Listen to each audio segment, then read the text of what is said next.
Welcome to Going the Extra Mile, a podcast brought to you by Newleaf Training and Development. Each edition is sure to lift your spirit and encourage you in today's working world. Enjoy! We like to believe that we're good judges of people, and in a world that rewards quick decisions and snap judgments, it feels efficient, almost necessary, to size someone up in an instant. But the truth is, we often get those first impressions wrong. What we think we see on the surface rarely tells the whole story underneath. I was reminded of this recently at my gym. There's a guy I'd see there almost every time I'd go. At first, I didn't like him. I couldn't explain why.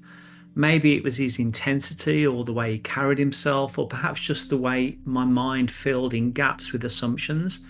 I'd nod politely, keep my distance and move on.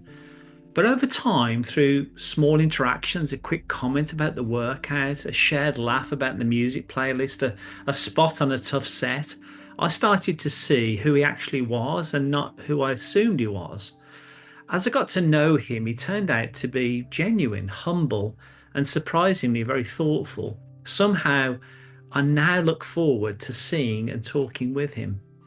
This shift made me pause and think about how easily we confuse personality, the surface level expression, with character, the substance underneath. Personality is what we notice right away, isn't it? It's the handshake, the facial expression, the tone, the style, the way someone enters a room. It's the outer shell, often shaped by mood or environment or habit.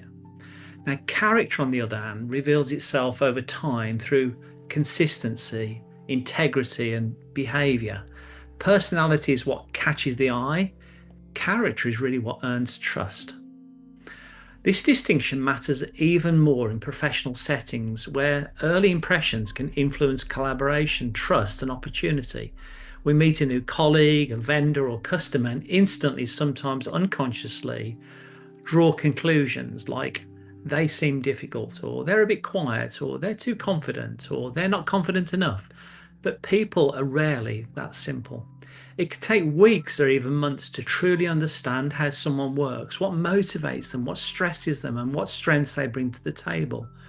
The co-worker who seemed aloof turns out to be thoughtful and thorough. The vendor who appeared overly assertive becomes your most reliable partner. The customer who seemed impatient in the first meeting reveals themselves to be deeply loyal once trust is built.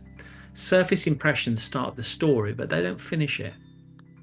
I'm reminded that my father once told me something when I was younger that I didn't fully understand at the time, but I appreciate more as every year passes. He said, quote, "Business is no more complicated than people working with other people called colleagues and other people called vendors to serve other people called customers.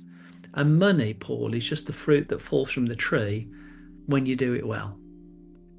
At the heart of that message to me is the idea that business is fundamentally human. And humans are complex. If we're too quick to categorize or judge people based on the first brushstroke, we risk missing their full portrait.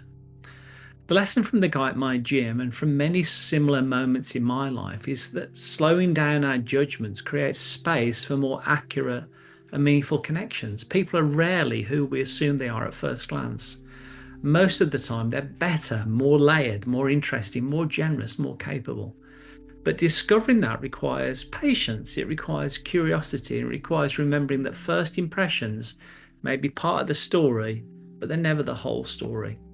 If we allow ourselves to look beyond the surface, to move past personality and pay attention to character, we give others the chance to show who they truly are.